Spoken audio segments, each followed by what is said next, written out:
En los archivos clínicos que la doctora Elizabeth Kubler-Ross documentó durante su colaboración con el Hospital Universitario de Salamanca en el otoño de 1984, uno de los casos más extraordinarios comenzó con las palabras de un niño de 8 años que acababa de regresar de una muerte que duró 12 minutos y 37 segundos.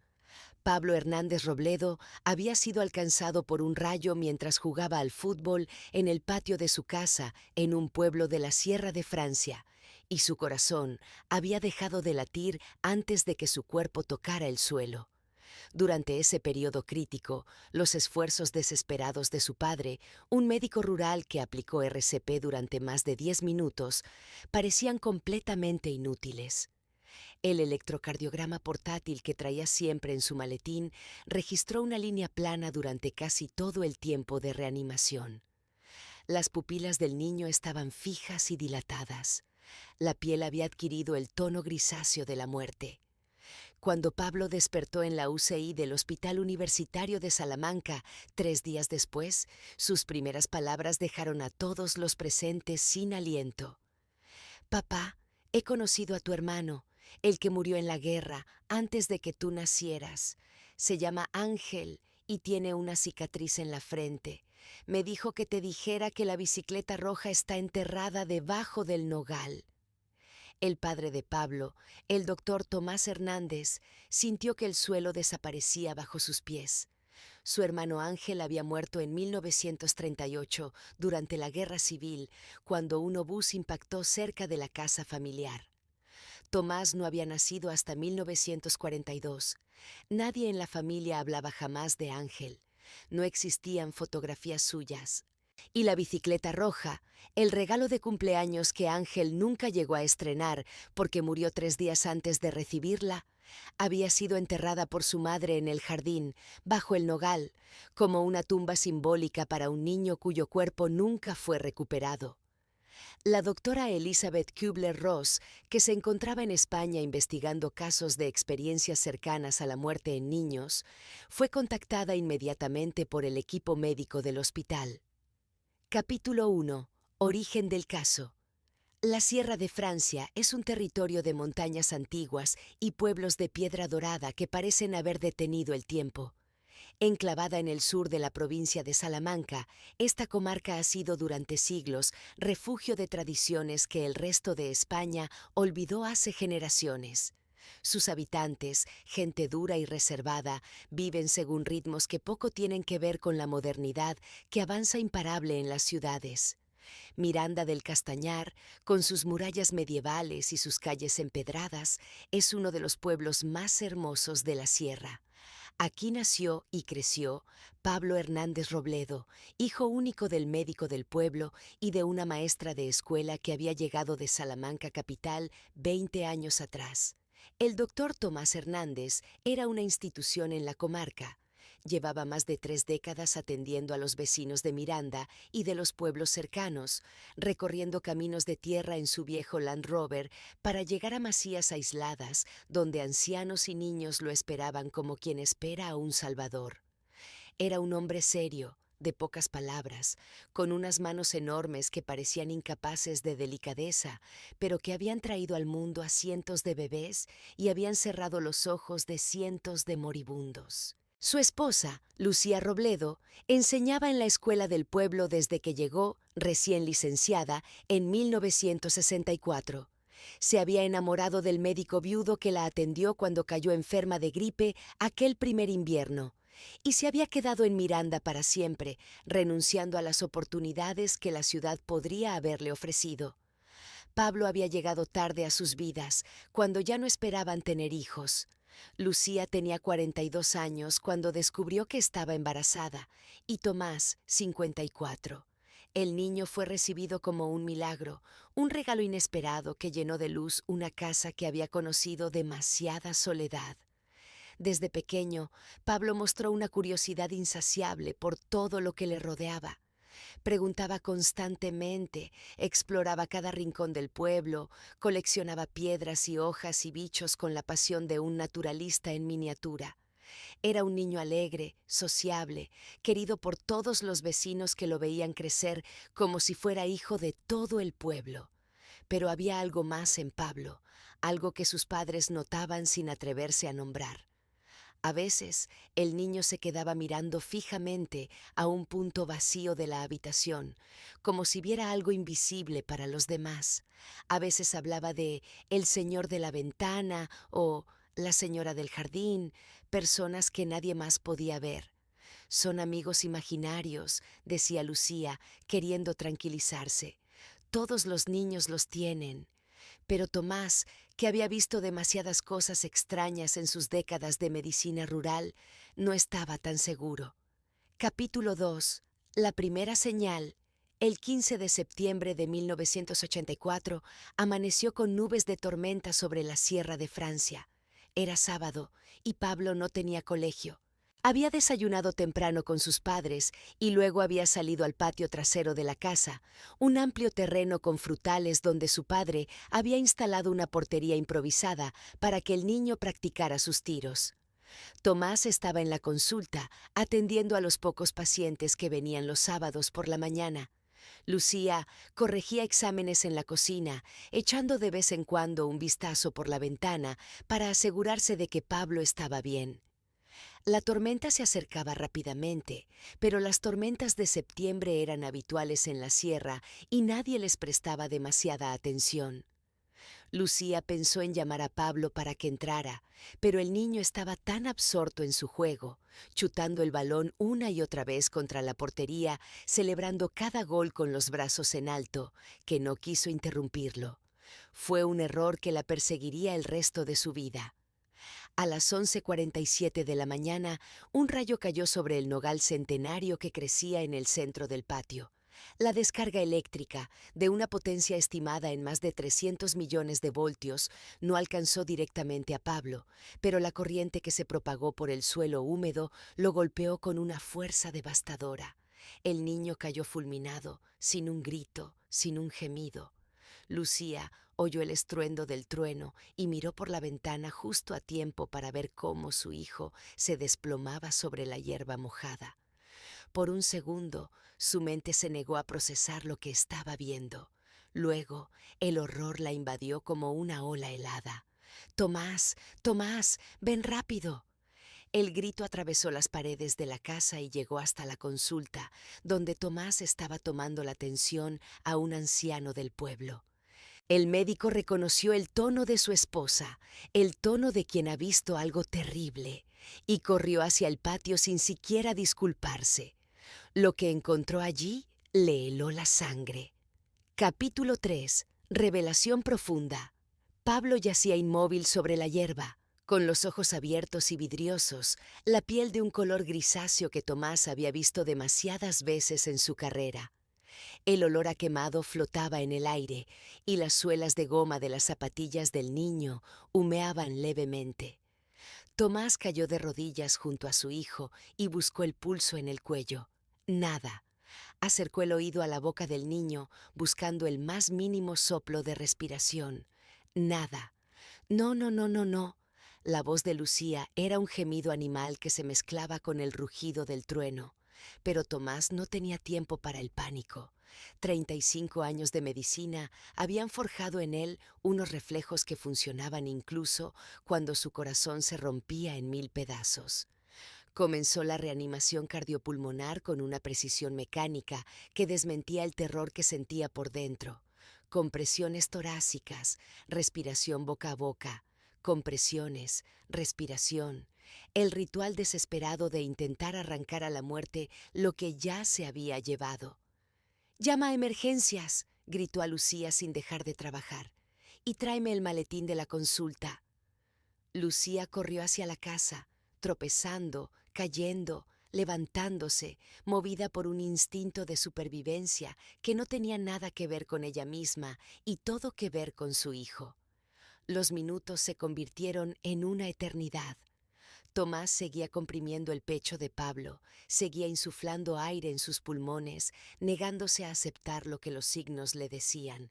El niño estaba muerto. Llevaba muerto desde que la corriente eléctrica había detenido su corazón, pero un padre no puede aceptar la muerte de su hijo, no mientras quede un gramo de fuerza en sus brazos. Lucía volvió con el maletín médico. Tomás extrajo el pequeño electrocardiograma portátil que siempre llevaba consigo y conectó los electrodos al pecho inmóvil de su hijo. La pantalla mostró una línea plana. Dios mío, Dios mío, Dios mío. Lucía rezaba y lloraba a partes iguales, arrodillada en el barro junto a su marido. Tomás no rezaba, Tomás trabajaba, compresiones, respiración, compresiones, adrenalina del maletín inyectada directamente en el corazón, más compresiones, más respiración, 10 minutos, 11, 12. La ambulancia no llegaba. En la Sierra de Francia, las ambulancias tardaban una eternidad en llegar a cualquier parte, y entonces, cuando Tomás estaba a punto de rendirse, cuando sus brazos ya no podían más y su corazón había aceptado lo inaceptable, la línea plana del electrocardiograma tembló. Un latido, débil, irregular, pero un latido. «Tenemos pulso», gritó Tomás, y su voz se quebró en un sollozo que llevaba 12 minutos conteniendo. La doctora Elizabeth Kubler-Ross había documentado casos similares en su investigación, niños que regresaban de la muerte clínica después de períodos que la medicina consideraba imposibles de sobrevivir. Sus estudios sugerían que los cerebros jóvenes tenían una resiliencia extraordinaria, una capacidad de recuperación que desafiaba todas las estadísticas. Pero lo que Pablo contaría al despertar desafiaría algo mucho más profundo que las estadísticas. Capítulo 4. Contexto. Marco científico espiritual. El traslado al Hospital Universitario de Salamanca fue una pesadilla que Tomás y Lucía vivirían en una nebulosa de terror y esperanza. La ambulancia llegó 20 minutos después de que el corazón de Pablo volviera a latir y el niño fue estabilizado para el viaje de hora y media hasta la capital. Tomás viajó en la ambulancia, sosteniendo la mano de su hijo, rezando por primera vez en décadas a un Dios en el que había dejado de creer hacía mucho tiempo. En el hospital, Pablo fue ingresado en la UCI pediátrica y sometido a un coma inducido para proteger su cerebro de posibles daños. Los neurólogos eran cautelosos en sus pronósticos. 12 minutos sin pulso eran una eternidad y las secuelas podrían ser devastadoras. «Debemos prepararnos para cualquier escenario», le dijo el jefe de neurología a Tomás en una conversación que ningún padre debería tener jamás. «Si su hijo despierta, y es un gran sí, podría no ser el mismo niño que usted conocía». Tomás asintió en silencio, incapaz de pronunciar palabra. La doctora Elizabeth Kubler-Ross llegó al Hospital Universitario de Salamanca el 18 de septiembre, 3 días después del accidente. Había recibido una llamada del doctor Javier Montero, jefe de pediatría, que conocía su trabajo y sospechaba que el caso de Pablo podría interesarle. «El niño acaba de despertar del coma», le explicó el doctor Montero por teléfono, «y está contando cosas que no puede saber, cosas sobre familiares muertos antes de que él naciera, detalles que nadie en la familia le ha contado nunca». La doctora Kubler-Ross tomó el primer vuelo disponible desde Zúrich. Lo que encontró en aquella habitación del hospital superaría incluso sus expectativas más extraordinarias. Capítulo 5. Contraste con la razón. Pablo estaba sentado en la cama cuando la doctora Elizabeth Kubler-Ross entró en la habitación acompañada por el doctor Montero y los padres del niño.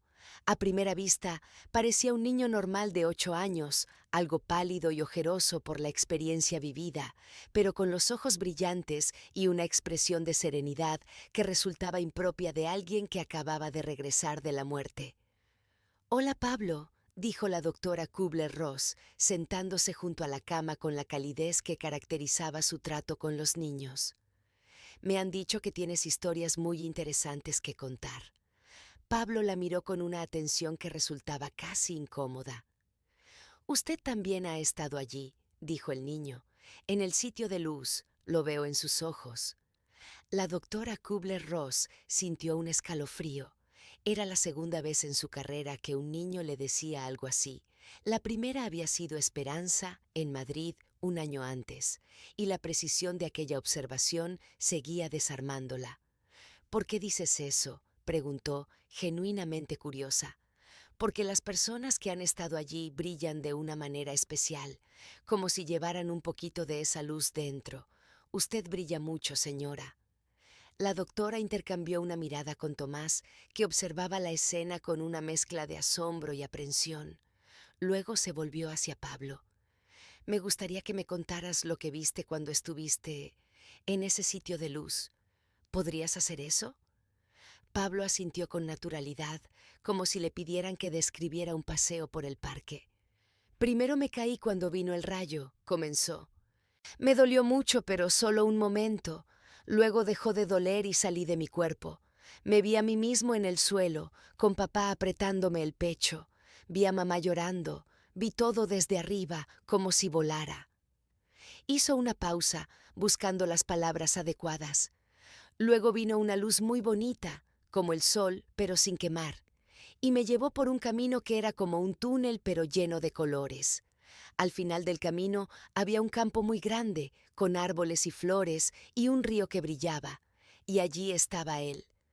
«¿Quién estaba allí?», preguntó la doctora Kubler-Ross. «El tío Ángel, el hermano de papá, el que murió en la guerra». Tomás emitió un sonido ahogado que era mitad sollozo y mitad gemido. Capítulo 6. Escalada emocional. La historia de Ángel Hernández era un secreto familiar que llevaba casi medio siglo enterrado.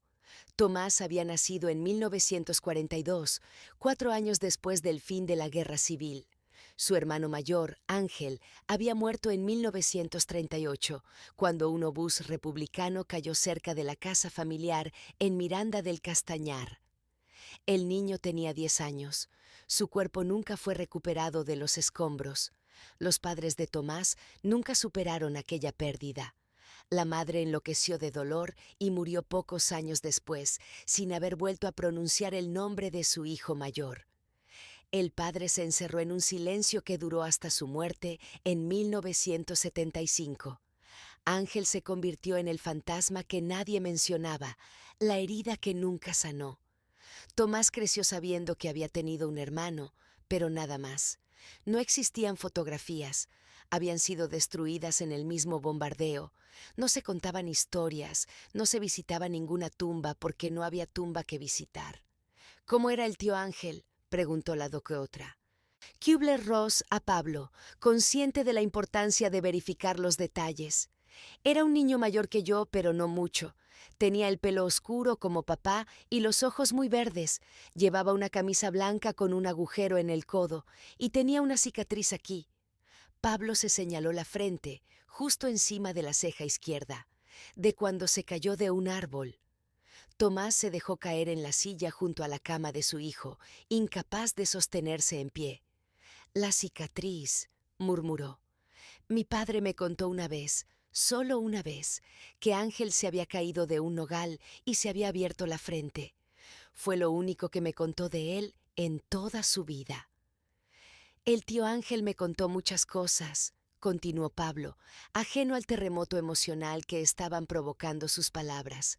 «Me dijo que le gustaba mucho jugar al fútbol como a mí y que tenía una bicicleta roja que nunca pudo montar porque murió antes de su cumpleaños». Lucía miró a su marido con expresión interrogante. Tomás negó con la cabeza, tan desconcertado como ella. «Nunca he oído hablar de ninguna bicicleta», dijo con voz ronca. «El tío Ángel dice que la abuela la enterró debajo del nogal», explicó Pablo. «El nogal grande del patio. Dice que la enterró para que fuera como una tumba, porque no tenía dónde llorarle». El silencio que siguió a aquellas palabras fue absoluto. La doctora Elizabeth Kubler-Ross observaba la escena con la mezcla de fascinación profesional y emoción humana que caracterizaba su trabajo. En sus décadas de investigación, había documentado cientos de casos de niños que describían a familiares fallecidos con detalles verificables. Pero la especificidad de este caso, la bicicleta enterrada, la cicatriz, la ropa, era extraordinaria incluso para sus estándares. Capítulo 7. Punto de quiebre. Al día siguiente, Tomás condujo hasta Miranda del Castañar solo. Necesitaba verificar la historia de Pablo, aunque una parte de él temía lo que podría encontrar. El nogal del patio trasero seguía en pie, el mismo árbol que había sido alcanzado por el rayo que casi mató a su hijo. Sus raíces se extendían profundamente bajo la tierra que la familia Hernández llevaba generaciones cultivando. Tomás fue a buscar una pala al cobertizo y comenzó a cavar junto al tronco del nogal. La tierra estaba blanda por las lluvias recientes y el trabajo avanzó rápidamente. A medio metro de profundidad, la pala golpeó algo metálico. Tomás dejó la herramienta y excavó con las manos, apartando la tierra húmeda hasta descubrir lo que había debajo. Era una bicicleta, pequeña, oxidada por décadas de humedad, pero claramente reconocible. Y bajo la capa de óxido todavía era posible distinguir restos de pintura roja. Tomás se sentó en el borde del hoyo que había cavado y lloró como no había llorado desde que era niño. Lloró por el hermano que nunca conoció, lloró por los padres que cargaron con aquel dolor en silencio, lloró por los 40 años de preguntas sin respuesta que acababan de encontrar la respuesta más improbable e imaginable. Y lloró de gratitud, porque su hijo estaba vivo y porque de alguna manera que escapaba a toda comprensión, ese hijo había conocido al tío que debería haberlo conocido en otra vida. Cuando regresó al hospital aquella tarde, llevaba la bicicleta en el maletero de su coche. La depositó junto a la cama de Pablo sin decir palabra. «La encontraste», dijo el niño con una sonrisa. «El tío Ángel va a estar muy contento». La doctora Elizabeth Kubler-Ross fotografió la bicicleta y la documentó en sus notas como verificación objetiva de información proporcionada durante ECM infantil. Era, escribió, una de las pruebas más tangibles que he encontrado en mi carrera de que la conciencia puede acceder a información que no debería ser accesible por medios normales. Capítulo 8. La comprobación. Durante los días siguientes, la doctora Elizabeth Kubler-Ross llevó a cabo una investigación exhaustiva para verificar los demás detalles proporcionados por Pablo. Visitó el archivo municipal de Miranda del Castañar, donde encontró el certificado de defunción de Ángel Hernández Martín, fechado el 3 de agosto de 1938. La causa de muerte estaba registrada como traumatismo por explosión de proyectil, y había una nota que indicaba que el cuerpo no había sido recuperado. También localizó a una anciana del pueblo, Remedios García, de 92 años, que había sido vecina de la familia Hernández durante la guerra. La mujer, con la memoria sorprendentemente clara para su edad, confirmó varios detalles que Pablo había mencionado. Ángel era un niño precioso, recordó la anciana. Tenía los ojos verdes de su madre y siempre andaba correteando por ahí con una pelota. Una vez se cayó del nogal del patio y se abrió la frente. Su madre pegó unos gritos que se oyeron en todo el pueblo. ¿Y la bicicleta?, preguntó la doctora Kubler-Ross.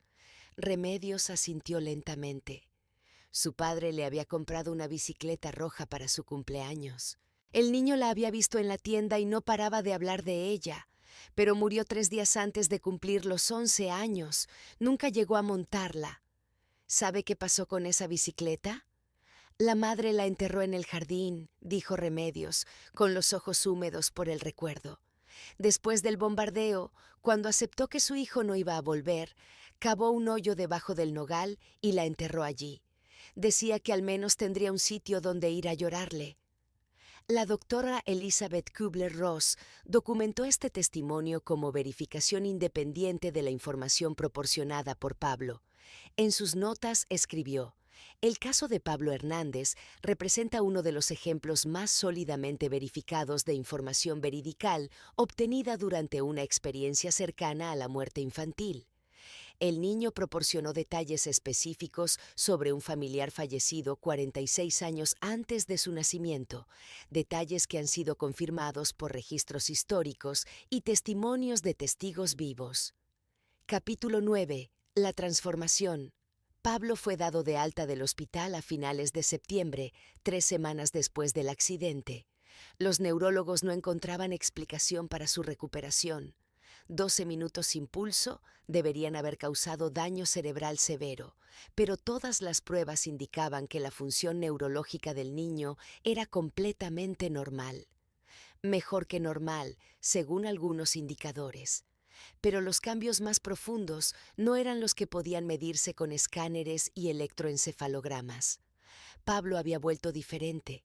Seguía siendo el mismo niño alegre y curioso de siempre, pero había en él una profundidad nueva, una madurez que resultaba impropia de sus 8 años. «Ya no tengo miedo de la muerte», le dijo a su madre una noche, mientras ella lo arropaba en la cama. «El tío Ángel me explicó que morir es como quitarse un abrigo muy pesado. El abrigo se queda en el suelo, pero tú sigues siendo tú, solo que más ligero». Lucía no supo qué responder. Abrazó a su hijo y le dio un beso en la frente, preguntándose qué había visto realmente en aquellos 12 minutos de muerte. Tomás, por su parte, experimentó una transformación casi tan profunda como la de su hijo. El médico que había dejado de creer en Dios décadas atrás comenzó a cuestionarse todo lo que creía saber sobre la vida y la muerte. «He pasado 35 años viendo morir a personas», le confesó a Lucía una noche, después de que Pablo se durmiera. «Siempre pensé que la muerte era el final. El cuerpo deja de funcionar, la conciencia se apaga, y eso es todo. Pero lo que Pablo ha visto, lo que sabe, no puedo explicarlo con la medicina que me enseñaron». «¿Y qué vas a hacer con eso?», preguntó Lucía. Tomás tardó en responder. «Voy a escuchar», dijo finalmente. «A Pablo, a mis pacientes, a cualquiera que tenga algo que contar sobre lo que hay más allá. Llevo demasiado tiempo negándome a oír». Las investigaciones de la doctora Elizabeth Kubler-Ross habían documentado este tipo de transformación en los familiares de niños que atravesaban experiencias cercanas a la muerte. El testimonio de un hijo, un nieto, un sobrino, resultaba especialmente poderoso para los adultos escépticos, precisamente porque los niños carecían de la sofisticación necesaria para fabricar tales historias. Capítulo 10. El mensaje del tío Ángel. Antes de marcharse de Salamanca, la doctora Elizabeth Kubler-Ross quiso tener una última conversación con Pablo. Se sentaron en el jardín del hospital bajo un castaño que comenzaba a mostrar los colores del otoño. Pablo comía un helado de chocolate mientras la doctora le hacía las últimas preguntas. «Pablo, ¿el tío Ángel te dijo algo más? ¿Algo que todavía no hayas contado?» El niño dejó de comer y miró a la doctora con expresión pensativa. «Me dijo muchas cosas, pero hay una que me pidió que guardara en secreto hasta que fuera el momento adecuado». «¿Y cuándo será el momento adecuado?» «Cuando la abuela Matilde venga a buscarme». La doctora Kubler-Ross frunció el ceño. «¿Quién es la abuela Matilde?» «La mamá del tío Ángel y de mi papá. Murió hace mucho tiempo, pero el tío Ángel me dijo que vendrá a buscarme cuando sea mi hora, y que entonces tendré que contarle el secreto que él me dio para ella». La psiquiatra sintió un escalofrío. En sus investigaciones había encontrado numerosos casos de niños que describían a familiares fallecidos que prometían estar presentes en su propia muerte futura. Era uno de los aspectos más misteriosos y más consoladores de las experiencias cercanas a la muerte. «¿Puedes contarme algo del secreto?» «Solo un poquito». Pablo lo pensó un momento. «El tío Ángel me dijo que la abuela nunca dejó de buscarlo, que iba a los escombros cada día, durante meses, esperando encontrarlo, y que él quiere que ella sepa que siempre estuvo con ella, aunque no pudiera verlo, que nunca la dejó sola». La doctora Kubler-Ross sintió que los ojos se le llenaban de lágrimas. «Es un mensaje muy bonito, Pablo». «El tío Ángel es muy bueno», dijo el niño, volviendo a su helado. «Me cayó bien. Espero que cuando me muera de verdad podamos jugar juntos al fútbol en el campo de luz». Capítulo 11. El legado en Miranda. Los años pasaron y Pablo Hernández Robledo creció para convertirse en un hombre muy diferente de lo que sus padres habían imaginado. No siguió los pasos de su padre en la medicina, como muchos esperaban. En lugar de eso, estudió psicología y se especializó en acompañamiento a enfermos terminales y sus familias. Su experiencia cercana a la muerte, lejos de ser un trauma que necesitaba superar, se convirtió en la base de su vocación. No tengo miedo de la muerte, decía a sus pacientes y a las familias que acompañaba. La he visto de cerca y puedo decirles que no es algo que haya que temer. Trabajó durante años en el Hospital Universitario de Salamanca, el mismo donde había despertado de su muerte a los 8 años, y luego en diversos hóspices de la región. Su capacidad para conectar con los moribundos y sus familias era extraordinaria, y muchos atribuían ese don a lo que había vivido de niño. La bicicleta roja de Ángel ocupaba un lugar de honor en la casa familiar de Miranda del Castañar. Tomás la había restaurado con paciencia, eliminando el óxido, reparando las piezas dañadas, devolviéndole algo de su brillo original. Ahora era un recordatorio tangible de que los muertos no nos abandonan del todo, de que el amor trasciende las barreras del tiempo y del espacio. Tomás murió en 2003, a los 81 años, rodeado de su familia. Pablo sostuvo su mano hasta el final y en los últimos momentos su padre abrió los ojos y sonrió. «Lo veo», susurró. «Ángel está aquí, está esperándome». Fueron sus últimas palabras. La doctora Elizabeth Kubler-Ross había fallecido un año antes, en 2004, pero su correspondencia con Pablo se había mantenido hasta el final. En una de sus últimas cartas, la psiquiatra había escrito: «Querido Pablo, de todos los casos que investigué en mi vida, el tuyo sigue siendo uno de los que más cerca me llevó de comprender el misterio de la muerte. La bicicleta roja enterrada bajo el nogal fue para mí la prueba de que hay conexiones que ninguna ciencia puede explicar. Gracias por compartir tu experiencia conmigo. Espero que, cuando llegue mi hora, encuentre un jardín tan hermoso como el que tú describiste». Capítulo 12. El nogal y la tormenta. Miranda del Castañar sigue siendo un pueblo de piedra dorada donde el tiempo parece haberse detenido. Las murallas medievales siguen en pie, las calles empedradas siguen resonando con los pasos de los vecinos y las tormentas de septiembre siguen descargando sobre la Sierra de Francia con la misma furia que hace siglos. El nogal del patio de la casa de los Hernández ya no existe. Murió pocos años después del accidente de Pablo, fulminado por otro rayo que lo partió en dos. Tomás siempre dijo que el árbol había cumplido su función, revelar el secreto de Ángel, y que luego se había dejado morir en paz. En su lugar, Pablo plantó un cerezo que hoy da sombra a todo el patio. Bajo sus ramas hay una pequeña placa de piedra que dice simplemente: «Para Ángel, que nunca dejó de esperar». Pablo vive ahora en aquella casa, retirado después de décadas de trabajo en cuidados paliativos. Sus propios hijos y nietos lo visitan con frecuencia y siempre, en algún momento de la visita, alguien acaba preguntando por la historia del rayo, del tío Ángel, de la bicicleta enterrada bajo el nogal. Pablo cuenta la historia con paciencia, porque sabe que es una historia que necesita ser contada, que hay personas, muchas más de las que la sociedad reconoce, que han tenido experiencias similares y que necesitan saber que no están locos, que no están solos. «Lo que vi cuando morí no fue un sueño ni una alucinación», dice siempre al terminar. «Fue más real que cualquier cosa que haya vivido antes o después. Y lo que aprendí allí, que el amor no muere, que los que se van siguen con nosotros, que la muerte es solo una puerta y no un muro, es lo más valioso que he recibido en mi vida». Capítulo 13. Pablo, a los 60 años. En el verano de 2036, Pablo Hernández Robledo cumplió 60 años. La celebración tuvo lugar en el patio de la casa familiar, bajo el cerezo que él mismo había plantado medio siglo atrás.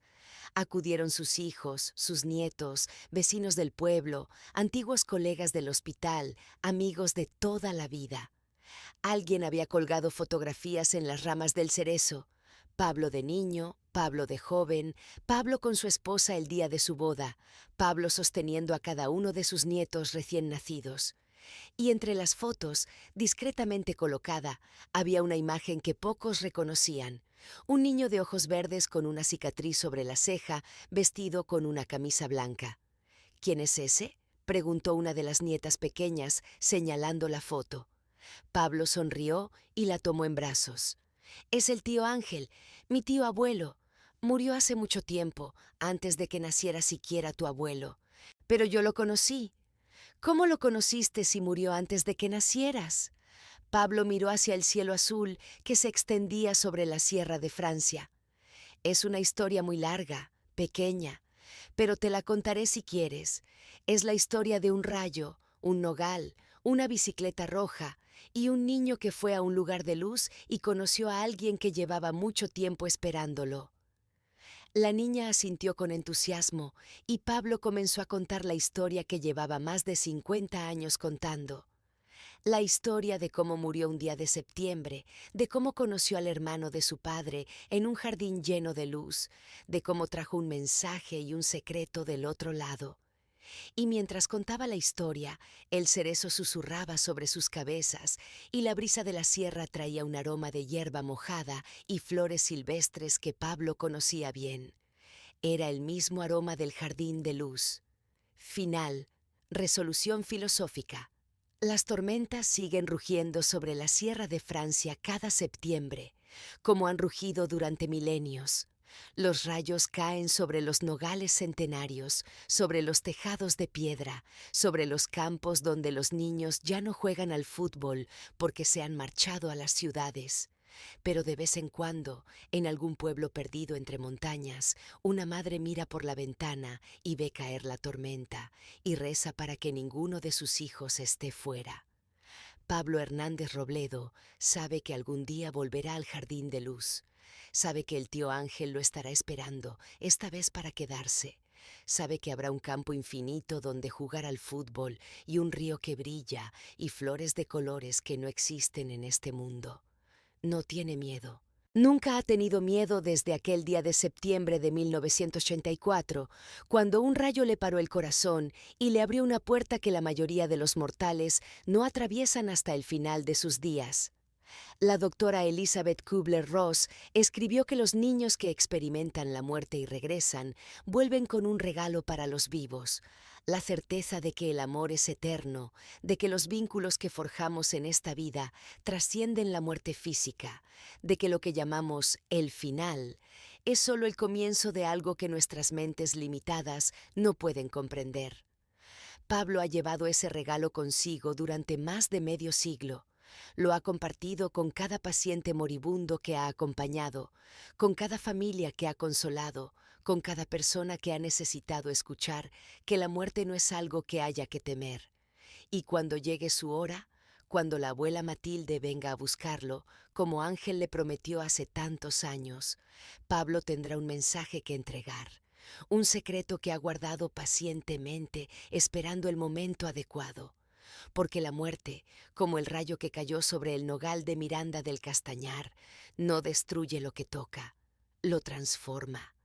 Y en esa transformación, los que amamos siguen viviendo, brillando como la luz que Pablo vio al otro lado, eternos como el amor que nos une más allá del tiempo, más allá del espacio, más allá del último latido de un corazón que nunca deja realmente de latir.